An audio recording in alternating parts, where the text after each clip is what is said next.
Tomorrow marks a new era in love, and you can feel it like a low current under the skin.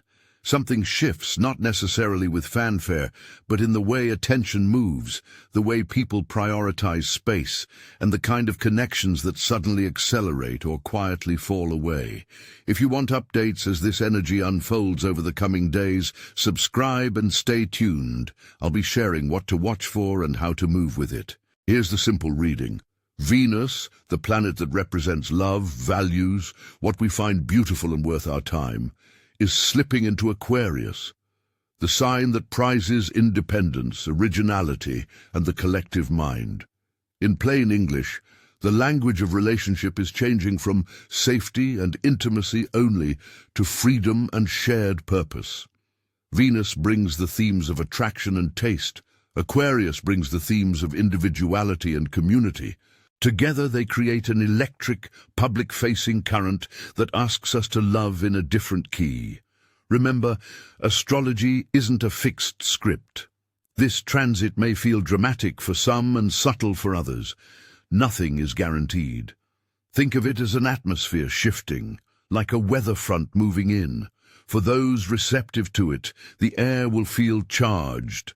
For others, it will be a breeze they notice only after the sky clears. On the collective level, love starts to look less like a private contract between two people and more like something that exists in networks, projects, and missions. People will gravitate toward partnerships that reflect shared values and causes, not just chemistry. Couples who have a common aim or who are part of a community may find their bond deepening because their relationship now serves a broader purpose. Friend groups could take on more intensity, becoming the arena where emotional life is lived and tested. Think of workshops, volunteer teams, or creative collectives where people suddenly recognize each other and decide, yes, this is my tribe. This is not about excluding private intimacy. Rather, intimacy may be redefined. You might notice that someone's devotion looks like fierce independence. They honor their own rhythms, they show up for the group, and they expect the same. That can feel revolutionary if you are used to love defined by constant togetherness. Under this energy, shared ideals replace constant proximity as the glue. Partnerships that were built mainly around comfort or codependence could feel out of sync. That doesn't mean those relationships are bad or doomed. It means they are being asked to evolve or clarify their purpose. One of the most liberating flips happening is the reclaiming of solitude as power. Alone no longer reads the way it once did. Instead of a lack that needs filling, solitude under this transit can broadcast, I am whole, I am aligned, I am choosing my company. Imagine your solitude like a tuned signal, not a radio left on static, but a clear frequency that transmits your essence. When you live from that clarity, you become magnetic, not because you're trying to attract someone, but because your presence is consistent and unmistakable. You may notice small, specific signals in everyday life, messages arriving from people who seem to recognize you instantly, invitations that make sense because they align with your values, or unexpected distance from someone who never matched your real rhythm. Those rapid arrivals and sudden endings are part of the cosmic filter in motion. They are not moral judgments, they are efficiency. The universe, or the social field, is helping you prune what's not resonant so you can make room for what is. If you're in a long-term relationship, this transit could ask for new boundaries and more breathing room. That might look like renegotiating how you spend time, clarifying what emotional labor you each carry, or agreeing to support each other's individual projects. These requests can feel awkward at first because they require honesty about needs that may have been suppressed. But asking for space from a place of self-respect is not abandonment, it's a recalibration. For some couples, it creates renewed electricity, a reminder that the partnership is an environment for growth, not a static container. If you're single, expect the social field to act like a lens that reveals those who resonate with your frequency. Attraction might feel sudden, Someone's energy could click with yours and it will feel obvious. Conversely, people who don't share your values will become less opaque and more clearly misaligned. The important thing here is to treat these shifts as information, not destiny. Instant chemistry may not be long-term compatibility. Sudden disinterest from someone might not be personal failure.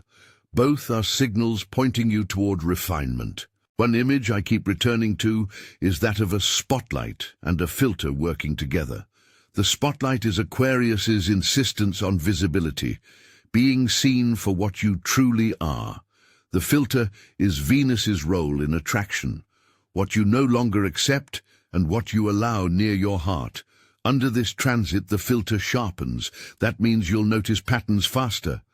Patterns that were invisible because they were soaked in nostalgia or obligation will become obvious. You might find yourself ending the same argument, leaving the same situation, or choosing a new daily rhythm because the old one no longer feels honest. Manifestation during this time isn't about rituals or wish lists. It's about frequency, the consistent, embodied quality of your life that signals who you are and what you value. Instead of creating a vision board and waiting, the work is to live like the person you want to attract. That means aligning habits, boundaries, friendships, and creative expression with that identity. Here are 4 practical ways to embody that frequency. Actions you can take that vibrate louder than any mantra. First, adopt an inner posture of clarity. This is about how you talk to yourself and how you allow yourself to be spoken to. Practice naming what you prefer and what you won't accept. Start small. Frame your day with an intention statement that's about being, not getting. For example, today I will act from my sense of worth, rather than today I will find someone. Repeat it, but more importantly, act on it. When you catch yourself apologizing for being who you are, pause and ask whether the apology is necessary.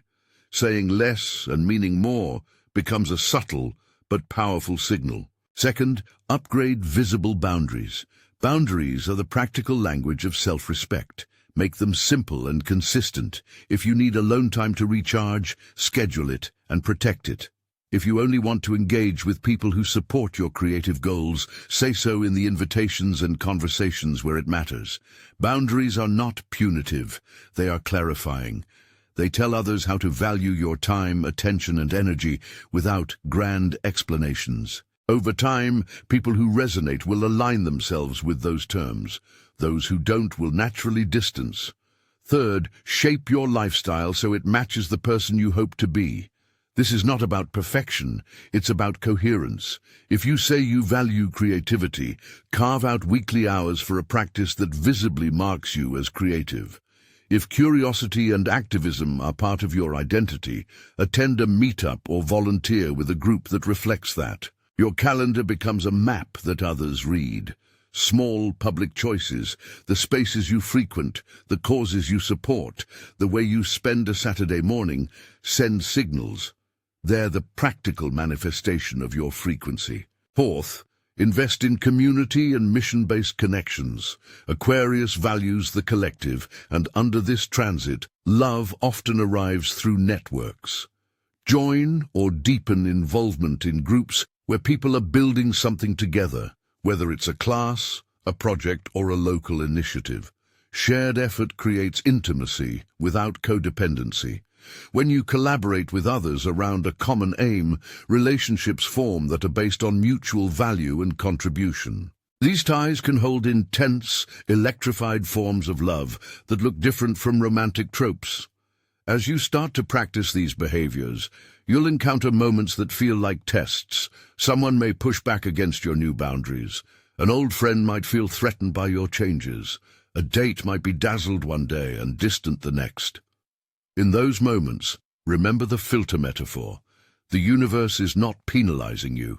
It's clarifying. If someone leaves because your boundaries made them uncomfortable, it's not a verdict on your worth. It's information about fit. Let's talk about speed, because this transit has an acceleration quality.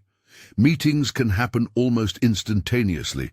Conversations that normally take weeks may be compressed into a few exchanges with clear outcomes. Breakups might happen quickly too, as clashing needs meet and separate. If that rush arrives, anchor yourself in the idea that speed is a mechanism of honesty. A rapid ending can be less harmful than a slow, drawn-out mismatch. This doesn't erase the pain any person might feel. It simply reframes the event as a pruning, not as punishment. Allow grief its time, and when the fog lifts, notice how much clearer the landscape is. There's also an aesthetic element to this shift. You may feel called to a reinvention that's not superficial but expressive. A change in style, workspace, or daily routine that aligns with the person you are becoming. The point is coherence between inner state and outer life. A new haircut, a rework of your social media presence, a different morning routine. These are not vanity projects when they serve as signals to your own system and to the people you attract. They're like tuning knobs on your personal frequency. If you worry this all sounds like pressure to perform your worth, take a breath. Embodiment isn't about pretending. It's about honest refinement. You don't have to do everything at once. Start with one small, visible choice and let that lead. Maybe it's setting a boundary around texting late at night. Maybe it's joining a group aligned with one of your values. Maybe it's saying yes to a creative project you've been avoiding. One coherent act communicates more than an entire persona constructed from anxiety. A gentle caveat. Some people will not feel these shifts immediately, and that's fine. Alignment is not a race. For many, the changes will be subtle ripples that become waves with time and attention. For a few, this transit could surface unresolved patterns that require deeper work. If intense emotions arise, treat them with care, and when needed, seek professional support. Astrology provides a map, not medical or psychological prescriptions. As we move into this new tone of love, remember the core promise of the moment: clarity over confusion. This transit sharpens the lens through which we see our relationships and our value. It's less about forcing outcomes and more about revealing what already exists underneath the surface. You may find that the people and places that match your frequency step forward with surprising speed, or you may discover that the path forward requires patient cultivation. Both are valid. Before we close, one quick exercise to try tomorrow to align with this energy. Begin your morning with a 2-minute clarity ritual. Sit quietly and name one sentence that describes how you want to be seen and one small action you will take today that proves that sentence. Keep the sentence short, 2 to 6 words. Keep the action tiny and specific. Repeat the sentence mentally during the day when you need to recenter. This brief practice rewires attention toward embodiment rather than wishful thinking. This is a wake-up, not a punishment. If disruption arrives, treat it like clearing house. If unexpected joy appears, receive it with your eyes open. The changes starting tomorrow are invitations to love differently, more honestly, more collectively, and more aligned with who you really are. They are an opportunity to practice resonance rather than chase outcomes. If this message landed for you, like and share it with someone who's navigating relationship transitions right now, and keep watching for the daily updates I'll post as this energy unfolds. Stay patient with your pace and curious about the signals. Love is shifting into a new era. You don't have to force the shape of it, you just need to tune your frequency and listen for what responds.